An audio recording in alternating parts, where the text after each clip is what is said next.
ಇನ್ನು ಶ್ರೀಕಾಂತ್ ಪರವಾಗಿ ಪ್ರತಿಭಟನೆ ನಡೆದಿದ್ದಕ್ಕೆ ದಿನೇಶ್ ಗುಂಡೂರಾವ್ ಕಿಡಿಕಾರಿದ್ದಾರೆ. ಮತಕ್ಕಾಗಿ ಬಿಜೆಪಿ ಗಿಮಿಕ್ ಮಾಡ್ತಾ ಇದೆ ಅಂತ ಆಕ್ರೋಶ ವ್ಯಕ್ತಪಡಿಸಿದ್ದಾರೆ. ಹಿಂದೂಗಳ ಭಾವನೆಯನ್ನ ಕೆರಳಿಸ್ತಾ ಇದೆ ಬಿಜೆಪಿ ಅಂತಿದ್ದಾರೆ ದಿನೇಶ್ ಗುಂಡೂರಾವ್. ಇಡೀ ರಾಜ್ಯಕ್ಕೆ ಮೋದಿಯಿಂದ ಅನ್ಯಾಯ ಆಗಿದೆ. ಗುಜರಾತ್ಗೆಲ್ಲ ಪ್ರಾಜೆಕ್ಟ್ಗಳನ್ನ ಮಾಡ್ತಾರೆ, ಬೇರೆ ರಾಜ್ಯಕ್ಕೆಲ್ಲ ಅನ್ಯಾಯ ಆಗ್ತಾ ಇದೆ ಅಂತಲೂ ಕೂಡ ಆರೋಪಿಸಿದ್ದಾರೆ ದಿನೇಶ್ ಗುಂಡೂರಾವ್. ರೌಡಿ ಶೀಟರ್ ಆಗಿ ಅವರನ್ನ ರೌಡಿ ಶೀಟರಿಂದ ಹೊರಗೆ ತಂದಿದ್ದೇ ನಮ್ಮ ಸರ್ಕಾರ ಇದ್ದಾಗಲೇ.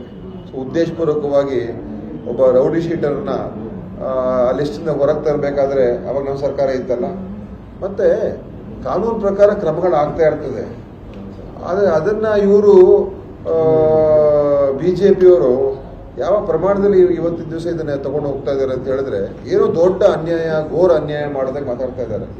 ಇವತ್ತು ಅನೇಕ ಸಮಸ್ಯೆಗಳು ನಮ್ಮ ರಾಜ್ಯಕ್ಕೆ ಅನ್ಯಾಯ ಆಗ್ತಾ ಇದೆ, ಅದ್ರ ಬಗ್ಗೆ ಬಿಜೆಪಿಯವರು ಮಾತಾಡ್ತಾ ಇಲ್ಲ.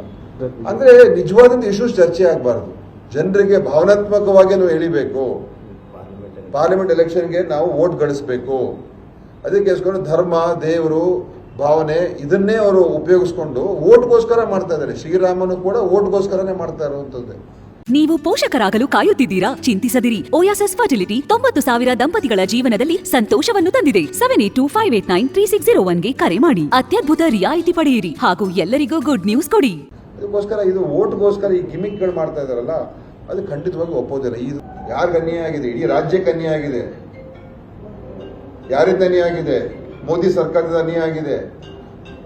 ಗುಜರಾತ್ಗೆ ಎಷ್ಟು ಬೇಕಾದ್ರೂ ಕೂಡ ಹಣ ಕೊಡ್ತಾರೆ, ಎಷ್ಟು ಪ್ರಾಜೆಕ್ಟ್ ಬೇಕಾದ್ರೂ ಅಲ್ಲಿ ಮಾಡಿಸ್ತಾರೆ. ಕರ್ನಾಟಕ ಡಬಲ್ ಇಂಜಿನ್ ಸರ್ಕಾರ ಇಟ್ಕೊಂಡು ನಮ್ಮ ರಾಜ್ಯಕ್ಕೆ ಅನ್ಯಾಯ ಆಯ್ತಲ್ಲ, ಅದ್ರ ಬಗ್ಗೆ ಯಾಕೆ ಇವ್ರು ಮಾತಾಡೋದಿಲ್ಲ? ಇಡೀ ರಾಜ್ಯಕ್ಕೆ ಅನ್ಯಾಯ ಆದ್ರೆ ಅದು ದೊಡ್ಡ ವಿಚಾರ ಅಲ್ವಾ? ಅದೇ ತಾನೇ ದೊಡ್ಡ ವಿಷಯ. ಸೊ ಇವತ್ತು ಇದು ಮೂಲಭೂತವಾದಂಥ ಪ್ರಶ್ನೆಗಳು. ಹಿಂದೂ ಧರ್ಮ ಯಾರ ಸ್ವತ್ತು ಅಲ್ಲ, ಯಾರ ಆಸ್ತಿನೂ ಅಲ್ಲ, ಯಾವ ಪಕ್ಷದಿಂದ ಹುಟ್ಟಾಕಿರುವಂತ ಧರ್ಮ ಏನಲ್ಲ. ಅದು ಯಾವೊಬ್ಬ ನಾಯಕರಿಂದ ಧರ್ಮ ರಕ್ಷಣೆ ಏನಾಗೋದಿಲ್ಲ. ಸಾವಿರಾರು ವರ್ಷ ಇತಿಹಾಸ ಇದೆ ಹಿಂದೂ ಧರ್ಮಕ್ಕೆ.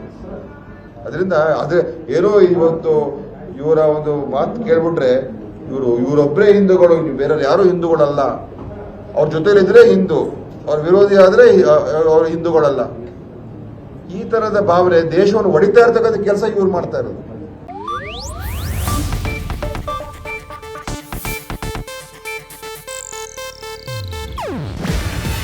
ಇದು ಏಷ್ಯಾನೆಟ್ ನ್ಯೂಸ್ ನೆಟ್ವರ್ಕ್ ಪ್ರಸ್ತುತಿ. ನೀವು ನೋಡ್ತಿದ್ದೀರಾ ಏಷ್ಯಾನೆಟ್ ಸುವರ್ಣ ನ್ಯೂಸ್.